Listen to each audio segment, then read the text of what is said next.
welcome everybody. We are going to call this meeting of the Miami Township Montgomery County Board of Trustees to order. It is Tuesday, February 21st at 6 o'clock p.m. If everybody could stand and join me in the Pledge of Allegiance. Pledge allegiance to the flag of the United States of America, and to the republic for which it stands, one nation, under God, indivisible, with liberty and justice for all.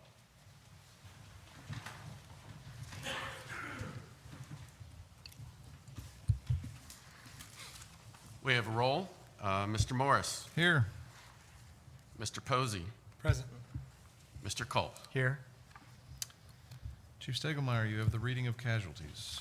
Good evening, Board. The following is the first responder casualty list for the period of February the 8th through February the 21st of 2023. Police Officer Charles Herring, Pembroke Pines Police Department, Florida. End of watch February 9th, 2023. Police Officer Julian Becerra, Fountain Police Department, Colorado. End of watch February 11th, 2023.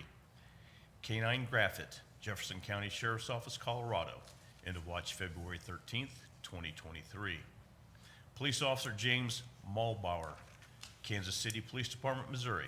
End of watch February 15th, 2023. K-9 Champ, Kansas City Police Department, Missouri. End of watch February 15th, 2023.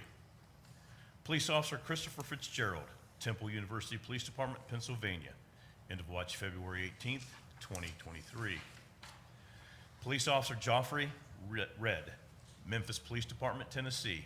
End of watch February 18th, 2023. And K-9 Duke, the San Joaquin County Sheriff's Office, California. End of watch February 19th, 2023.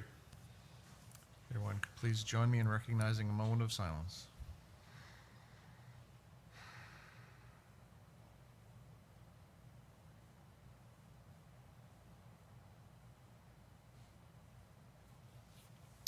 Thank you. We have no guests or presentations on the agenda. I will make a motion to approve the consent agenda. Is there a second? I will second. Any discussion?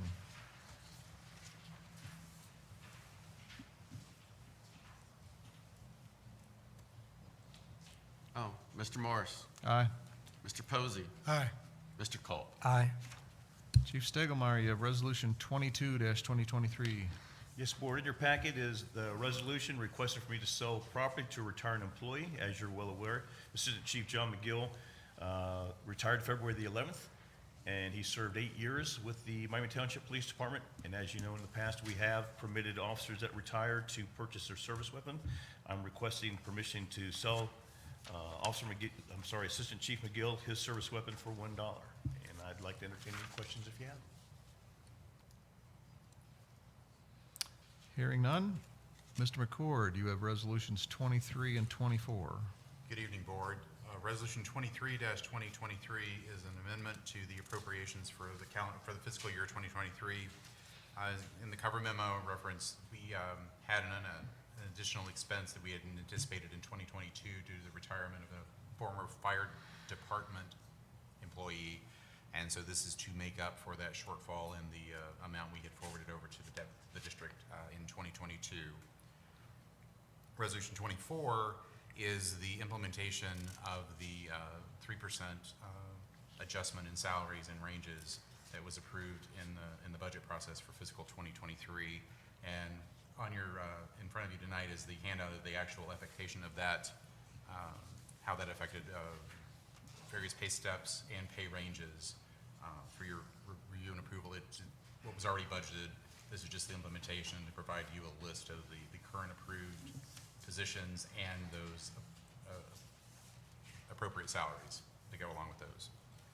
With that, I'd be happy to answer any questions you may have. Seeing none, Mr. Schweikert, you have Resolution 25-2023. Yeah, good evening, Board. This resolution is to authorize the Township Administrator to purchase a replacement vehicle for facility maintenance. This vehicle has been scheduled long past its life cycle here at Miami Township. It's in its 24th service year. Last year, a little history, we went to replace this vehicle on a lease agreement, and due to the volatility of the market, we actually missed the order window to purchase this vehicle. Currently today, that order window is open for 2024, and we found that exact vehicle at the DAS contract up in Cleveland. So we're just asking to purchase that, replace that vehicle, and be happy to answer any questions. All right, seeing none, we will move to the public comment portion of the meeting. This is the portion of the meeting where you, the residents of Miami Township, are invited to share your thoughts with the board. Please know this time has been set aside for the board to listen to you. Your comments are valued and will be taken into careful consideration. The board will not engage in dialogue at this time. Presentations are limited to 5 minutes. Do we have anybody wishing to come forward with public comments?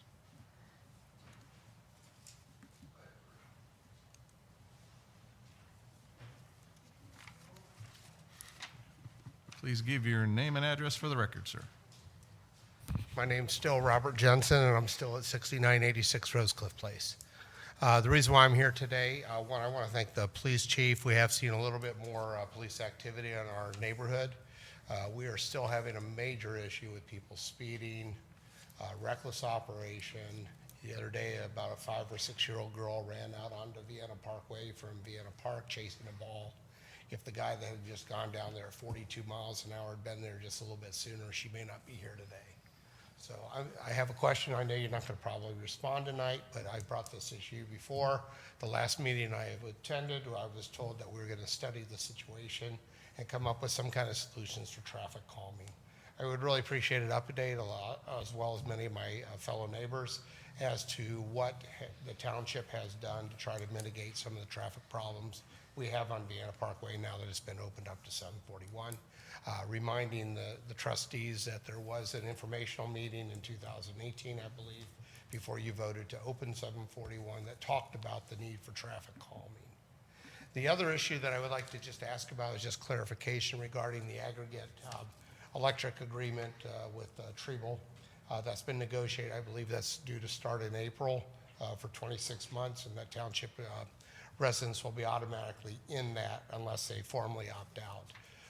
The clarification I'm looking for is if you allow yourself, if you don't opt out and you become part of the aggregate, will you have the ability to opt out in that 26-month period without penalty? I haven't seen that presented anywhere. I may have just missed it, but I think that's important for residents to know. I know there's been discussion among some of my neighbors that we really don't have clarity regarding our ability to opt out after the fact without penalty. Okay, thank you. Mr. Snyder, you'd like to comment? The answer to that is yes. We did build that into that agreement that you can opt out there is no termination fee to get out of that contract. So.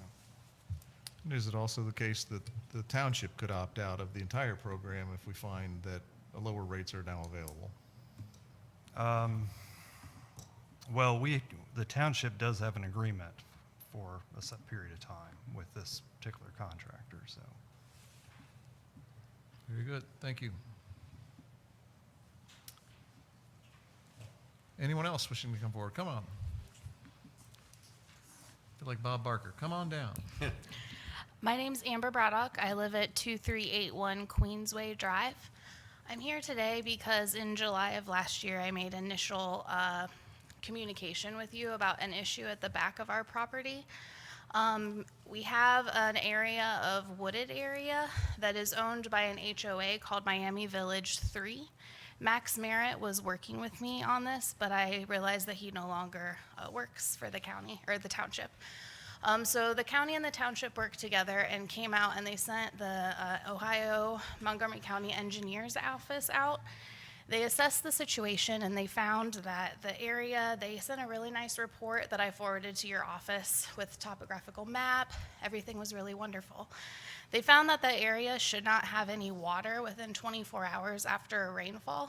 There's standing water in that area all the time. It's a flood risk. It also smells really awful, and as you can imagine, with standing, stagnant water, the mosquitoes are terrible.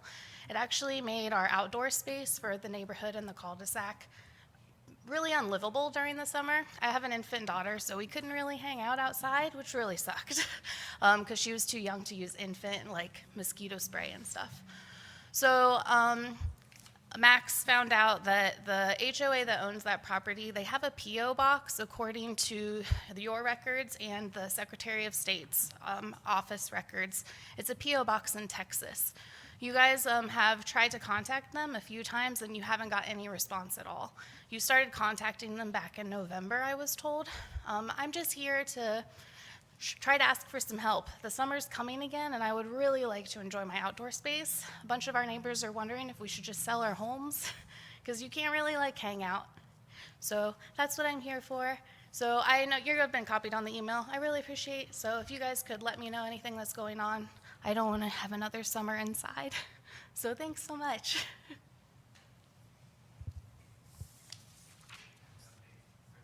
Ms. Carlson, you have a comment? Absolutely. Thank you. Thank you so much for coming, Ms. Braddock. The most recent update that I've had, and Mr. Merritt, his last day is tomorrow, so I will talk to him, get the final update. But we had sent some of our communications we've had with the county to our legal counsel. We have found out that HOA has dissolved, the former one.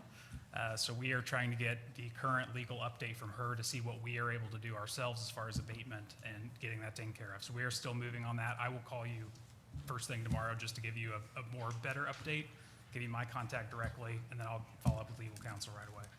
Absolutely. I really appreciate all of you. I know it's hard, but man, really. Absolutely. Thank you. So just for our clarification, Mr. Carlson, the property behind her property that she's describing that was under an HOA, which is now dissolved, are these private homes? Is this an apartment complex? What is going on there? Private single-family homes in the Villages of Miami neighborhood, different sections that were established over time.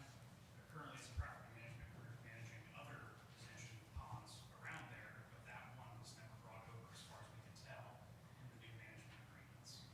And the HOA on the other state website theoretically has dissolved.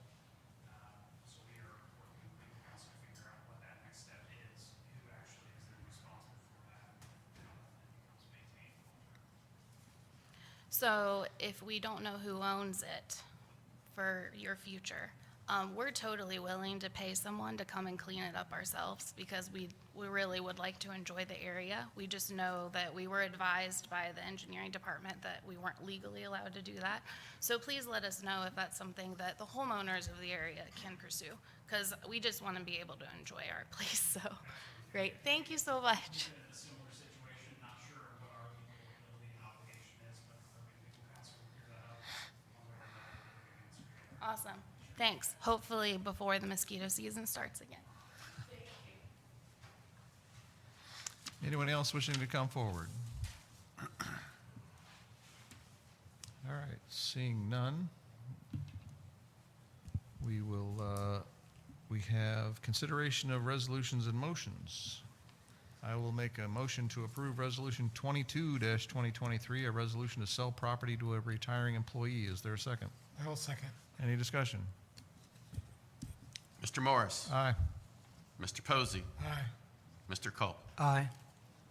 Make a motion to approve Resolution 23-2023, a resolution to approve amendments to the appropriation of funds for 2023. Is there a second? I will second. Any discussion? Mr. Morris? Aye. Mr. Posey? Aye. Mr. Culp? Aye. Is there a motion to approve Resolution 24-2023? I'll make a motion to approve resolution number 24-2023, a resolution to authorize salary adjustments for non-union employees. Is there a second? I'll second. Any discussion? Mr. Morris? Aye. Mr. Posey? Aye. Mr. Culp? Aye. I'll make a motion to approve Resolution 25-2023, a resolution to authorize the Township Administrator to pursue the acquisition of a replacement vehicle for facilities maintenance. Is there a second? I will second. Any discussion? Mr. Morris? Aye. Mr. Posey? Aye. Mr. Culp? Aye.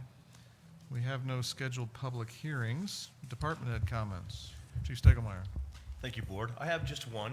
I apologize up front. In front of you, I placed a certificate or little appreciation type award that was given to the police department earlier this afternoon, so I did not have time to put it in the board's packet prior to this evening's meeting.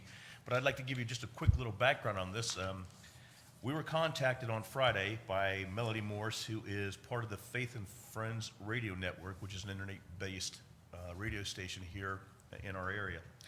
And they wanted to present the Miami Township with some appreciation, and so we didn't really have any idea what this was about. She showed up in our office today, and how this award came about is quite unique. And on the internet radio, there is a section where people that listen to the station can go onto the website and pull up a web page and nominate the local police department, fire, and EMS for an appreciation award from somebody in the community. Somebody in the Miami Township community went to this radio station and nominated the police department, and this is how this award came about. So Melody Morse, who's chairman of the radio station, came down to the police department today and delivered donuts, how convenient, for the police department, and we all enjoyed them. But I wanted to say thank you to whoever it was in our community that was thinking about the police department, and it made me feel very, very good that an anonymous person had something good to say about the police department, and knowing that my men and women are out there doing the job that we're supposed to do every day. So I just wanted to bring this to the board's attention. Thank you, sir. Chief Barnett, did you have anything you want to share?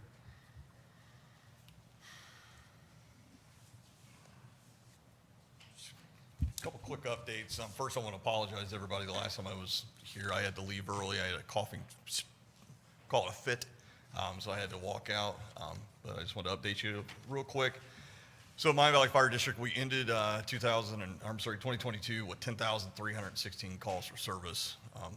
Again, I know I've told you this before, we're still the second busiest in Montgomery County. That was the busiest that we've been since the district was formed. So we're on track to actually beat that for this year, but we're plugging along.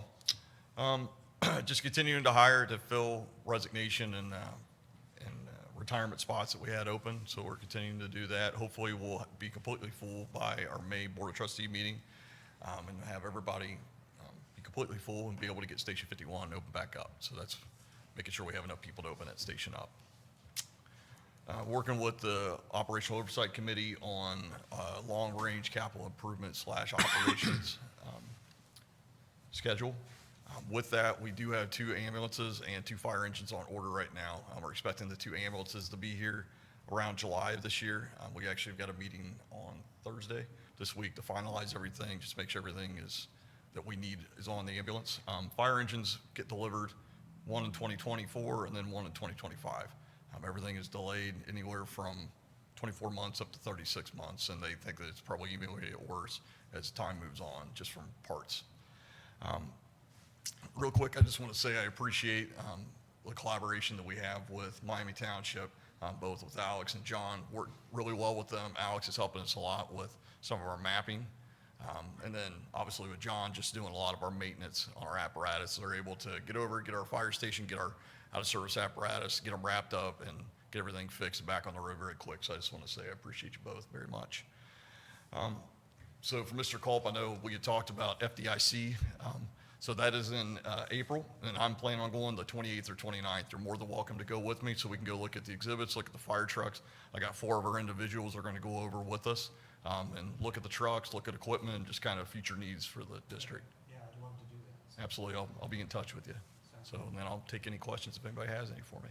Yeah, Chief, real quick, can you talk about the age of the equipment being replaced by the 2 new ambulances and 2 new Yes. trucks, as well as the normal average age of retirement of those equipment? Yeah, so typically, so National Fire Protection Association says that usually you want to replace your ambulances anywhere from about 5 to 8 years. We try to push it just a little bit further than that, just to make sure we're being good stewards of our money.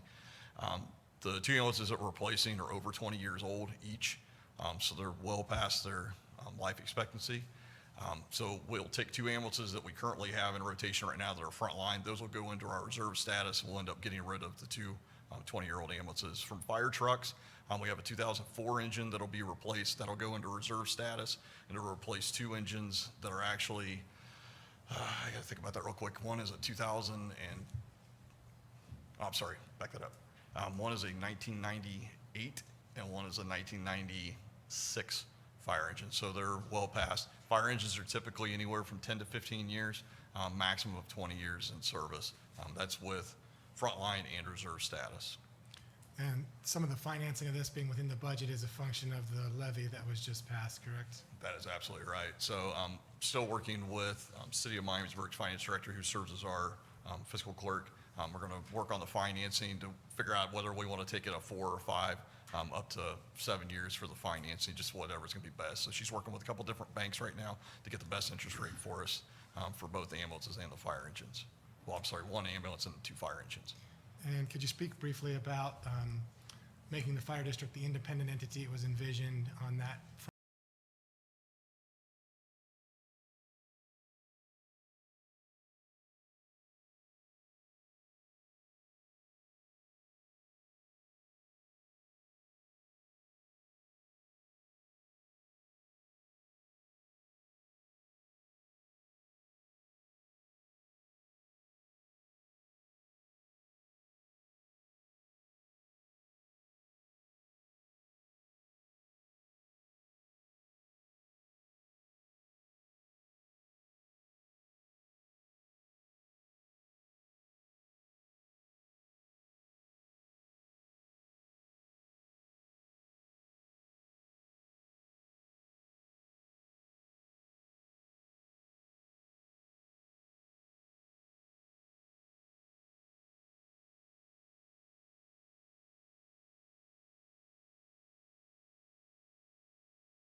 We are coming back into general session, coming out of work session at 7:53. One of the topics in the work session was the opportunity to purchase new parks vehicles, and there is a limited window of opportunity for us to get those orders in. So I will make a motion to amend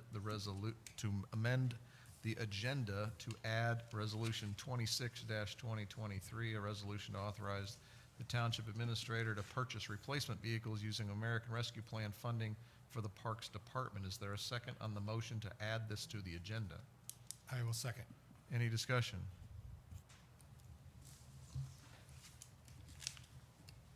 Mr. Morris? Aye. Mr. Posey? Aye. Mr. Culp? Aye. I'll make a motion to approve Resolution 26-2023, a resolution to authorize the Township Administrator to purchase replacement vehicles using American Rescue Plan funding for the Parks Department not to exceed $250,000. Is there a second? I will second. Any discussion? Mr. Morris? Aye. Mr. Posey? Aye. Mr. Culp? Aye. I will make a motion to adjourn into executive session at 7:55 for the purposes of discussing appointment, employment, dismissal, discipline, promotion, demotion, or compensation of a public employee or official, or the investigation of charges or complaints against a public employee, official, licensee, or regulated individual, unless the last page of my agenda. I don't have it. Somebody finish unless. Individual requests a hearing. Unless the individual requests a hearing. Is there a second to go into executive session? I will second. Any discussion? Mr. Morris? Aye. Mr. Posey? Aye. Mr. Culp? Aye. The board will go into executive session. We will adjourn from executive session with no further action. Thank you all very much.